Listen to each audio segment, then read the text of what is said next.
thy servant hears. And he will begin to speak more fluent. He won't show you nothing you don't want to see. He won't tell you nothing you don't want to hear. And he won't carry you nowhere you don't want to go. So you open yourself up. But you said, speak for thy servant hears. What you're really saying to him is, I want to hear what you got to say. I want to know what's on your mind. I want to be able to hearken diligently to your voice. That's what you're saying. Yep. Trial and error. And God don't mind you getting it wrong sometimes because he said, oh, look, they're trying to hear me. They're trying to hear me. He'll put you on course. Amen. He comes down to verse 3, he said, blessed shall thou be in the city, and blessed shall thou be in the field. When he's standing there, he's now lining up specific places that he's going to bless you. The city is, when he said blessed in the city, it means like it's the marketplace. Wherever you do business. He said, I bless all of your business endeavors.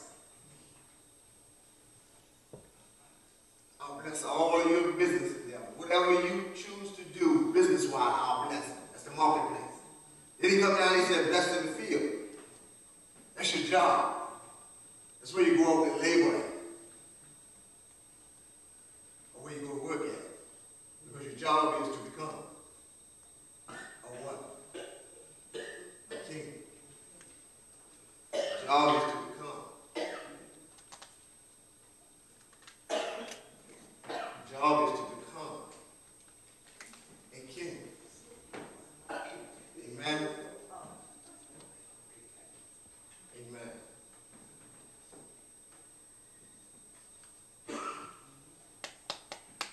So now, how many people in here now, you don't heard God's voice more than you thought you heard it?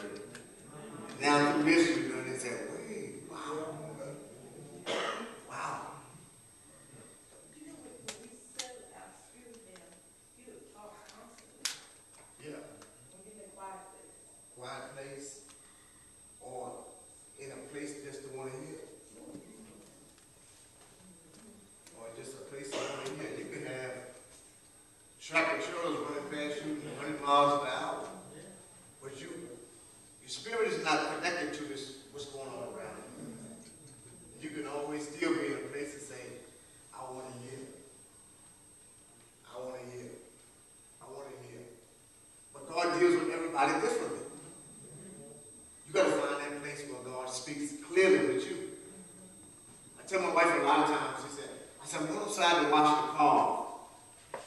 Sometimes I'm actually going to wash the car because I want the car washed off, but sometimes I'm going to hear God. Because he speaks to me in that outside app. And I'll stay with that sometimes. I wash the car, sometimes it take me an hour, sometimes it take me 4 hours. Because I'm hearing. And I don't want to go inside. And everybody's not the same. You got different ways he'll speak to you. Washing dishes, around water, because he hears his voice real clear. Now if I put my hands in water, he hears his voice real clear.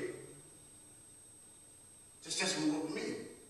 And see, once you find a place where you hear the things that you do, stick to it until he shows you something different. Because everybody ain't going to be the same. It's important that you find that place with God for yourself. He might not never speak to you outside. I'm just giving you the example when he speaks to me. He might not never speak to you around water, but that's how he speaks to me. And there's other times he just speaks. Because when I told him when I come to, I'm going to pray that desire prayer this week. Amen. Did it work? Amen. Amen.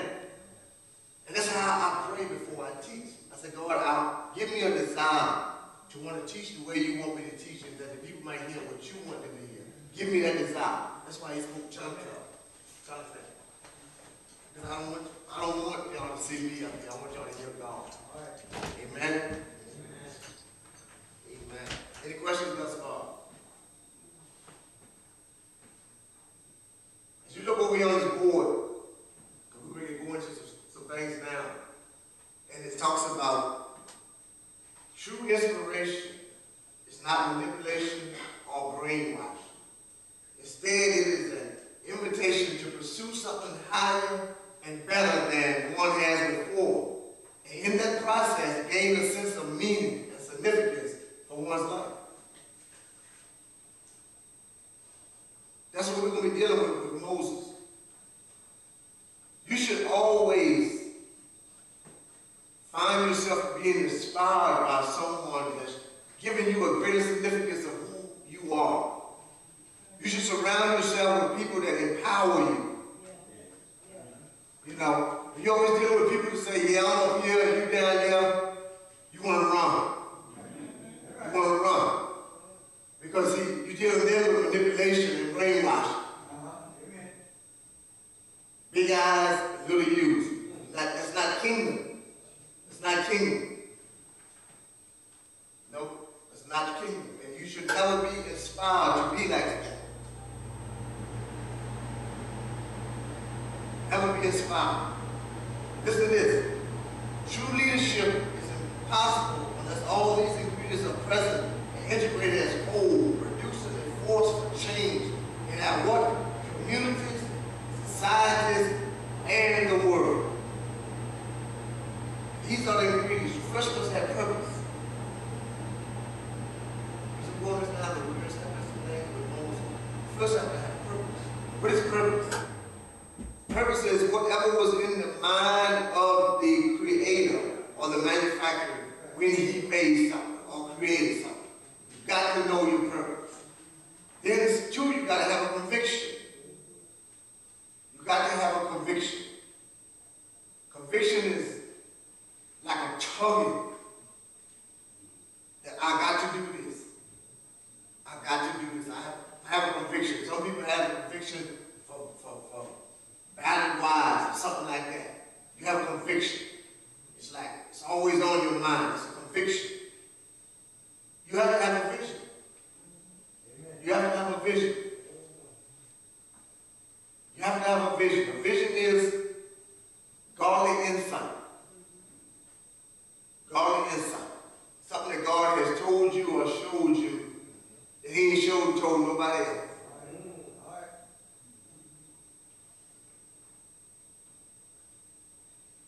I'm reading in one of the books that I was studying, it says about Helen Keller, which was a blind lady.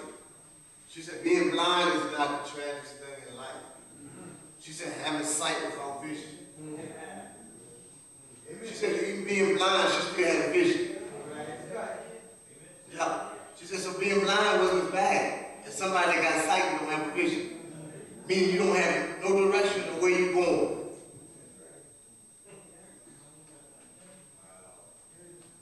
You have to have a passion. For whatever you're doing, you have to have a passion. If you're going to be a leader, you have to have a passion for what you're doing.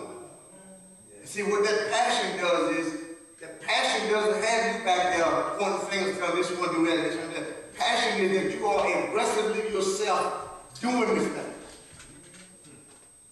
That's a passion. And then after you have a passion, what produces or causes great people to follow you is that then they are inspired by your passion. You cause someone else to be inspired for what you're doing. Somebody else got inspired because of what you're doing. And they come along and help you fulfill your vision. They'll pick up your convictions. And you ain't got to open your mouth. Then after that, a right from order wrong, you're supposed to be influenced.